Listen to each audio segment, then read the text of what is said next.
shumë vitesh një komunitet i madh shqiptar.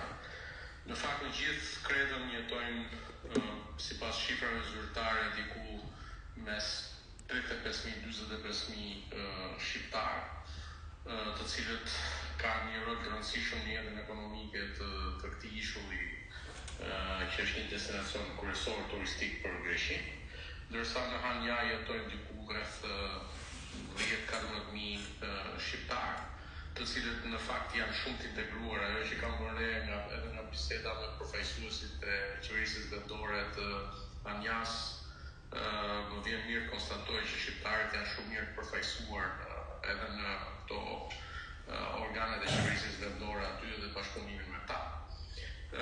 Takimi në Hanja do të zhvillohet në pallat sporti, ku do të marrin pjesë një komunitet i madh, jo vetëm aty, po edhe nga zonat përreth, në rrethim, po do të vinë edhe nga Iraku.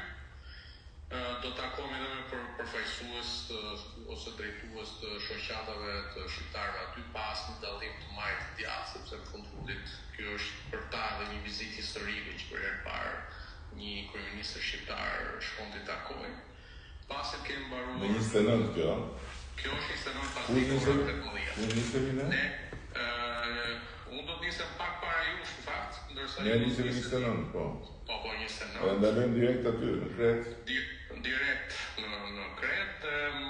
Pastaj ditën tjetër do të kemi edhe një takim tjetër me bashkëpunëtarë që jetojnë në Athinë. Po kthehemi atë ditë nga Kreta në Athinë, besoj. Pas takimit. Po. Pas takimit do kthehemi në Athinë.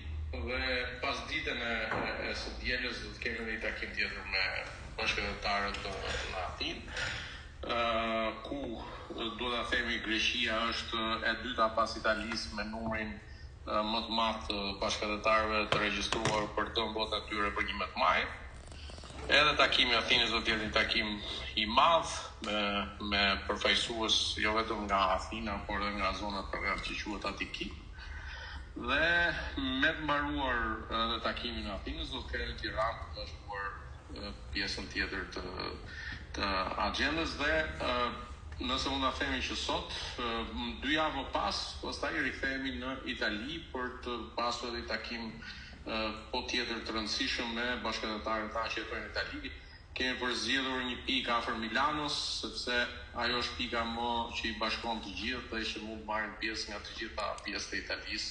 Por mos harrojmë që pjesa më e madhe e bashkëpunëtarëve në Itali jetojnë në zonën e pjesën e veriut të Italisë.